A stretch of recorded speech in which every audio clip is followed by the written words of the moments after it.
नमस्कार दोस्तों, स्वागत है आप सभी का एक बार फिर से। दोस्तों, अगर आप अपनी लाइफ में कुछ नया सीखना चाहते हैं तो चैनल को सब्सक्राइब जरूर करिएगा।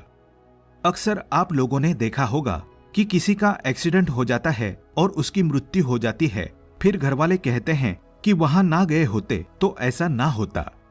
कोई व्यक्ति पानी में डूबकर मर जाता है तो लोग कहते हैं कि स्नान करने नदी तालाब में ना गए होते तो ऐसा ना होता, हो सकता था उसकी मृत्यु टल जाती। नहीं मेरे भाई, देखिए, चाहे किसी का एक्सीडेंट हो जाए या चाहे किसी की पानी से मृत्यु हो जाए, जहर से मृत्यु हो जाए या फिर उसकी फांसी लगाने से मृत्यु हो जाए या किसी और भी दुर्घटना के कारण उसकी मृत्यु हो जाती है, तो ऐसे में आप लोगों ने कई लोगों को कहते सुना होगा कि वहां ना गए होते तो शायद ऐसा ना होता, ये बुरी घड़ी उसके ऊपर से टल जाती। लेकिन दोस्तों, जो निश्चित है वो हमारे साथ होकर रहता है। हम आपको बता दें कि रामचरितमानस के बाल कांड में साफ साफ ये प्रसंग लिखा हुआ है। एक उदाहरण देते हैं आपको कि एक प्रताप भानु नाम के राजा हुआ करते थे और एक बार उनके घर पर बहुत से संत आए, ब्राह्मण आए। वे सभी को भोजन करा रहे थे, लेकिन जो उनका रसोइया था यानी भोजन बनाने वाला, वो रसोइया एक मायावी राक्षस था। उस मायावी राक्षस ने सभी संतों को और ब्राह्मणों को उनकी थालियों में मांस परोस दिया और संतों ने तथा ब्राह्मणों ने देखा कि हमारी थाली में मांस है, तो उन्होंने राजा प्रताप भानु को श्राप दे दिया कि जा, तू सदा के लिए राक्षस बन जा। अब राजा प्रताप भानु अपने मन में विचार करते हैं कि मैंने भंडारा ना किया होता, संतों को और ब्राह्मणों को भोजन ना कराया होता, तो आज मेरी ये दुर्गति ना होती, शायद मेरे ऊपर से ये घड़ी टल जाती। वही राजा प्रताप भानु बाद में जाकर रावण बने। आगे बढ़ने से पहले आपसे रिक्वेस्ट करते हैं कि वीडियो को लाइक जरूर करिएगा, दोस्तों को शेयर कर दीजिएगा और अगर आपने अभी तक चैनल को सब्सक्राइब नहीं किया है तो चैनल को सब्सक्राइब करके बेल आइकन जरूर दबाइएगा।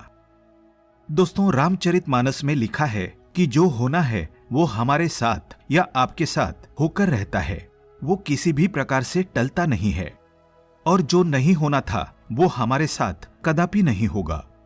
जिसकी मृत्यु जहां लिखी है, जैसे लिखी है और जब लिखी है वैसे ही होकर रहती है, चाहे अपने घर के बिस्तर पर या फिर किसी सड़क दुर्घटना के कारण या फिर किसी नदी तालाब के कारण। महाभारत में भीष्म पितामह की मृत्यु जैसे लिखी थी बाणों की शैया पर, ठीक वैसे ही हुई थी। तो जिसकी मृत्यु जैसे लिखी है वो हो रही है, वो पहले से ही निश्चित है, तो इसलिए हमें इस पर शोक नहीं करना चाहिए, इस पर हमें परेशान नहीं होना चाहिए। लेकिन फिर लोग कहते हैं कि अकाल मृत्यु हो गई। दरअसल ये अकाल मृत्यु नहीं होती है, ये निश्चित मान लीजिए कि ऐसा हमारे साथ होना है। लेकिन दोस्तों, शास्त्र कहते हैं कि जो सुबह शालिग्राम भगवान का या फिर लड्डू गोपाल जी का नहाने के बाद जो पानी बचता है उसे चरणामृत कहते हैं। जो भगवान की पूजा करके, उन्हें प्रणाम करके, चरणामृत पान करके अपने घर से बाहर निकलता है, उसकी कभी अकाल मृत्यु नहीं होती है। आपको बता दें कि अकाल मृत्यु का अर्थ ये है कि मर गया किसी सड़क दुर्घटना में या पानी में डूबकर मर गया, इसे कुछ लोग अकाल मृत्यु कहते हैं। परंतु शास्त्र कहते हैं कि ये निश्चित है। अगर अकाल मृत्यु होती है तो ये बात बिल्कुल सच है कि यदि समय से पहले अनायास इस प्रकार की मृत्यु हो जाए। दोस्तों, हम आपको बता दें कि हमारे गुरुजन कहते हैं कि 80 वर्ष के पहले यदि किसी व्यक्ति की मृत्यु हो जाती है तो उसे अकाल मृत्यु ही कहा जाता है। किसी धुनकारे की अकाल मृत्यु हो गई, पत्नी ने गला दबाकर मार डाला, फिर वो क्या बना? प्रेत बना। जो पुण्यात्मा व्यक्ति मरते हैं उनका क्या होता है?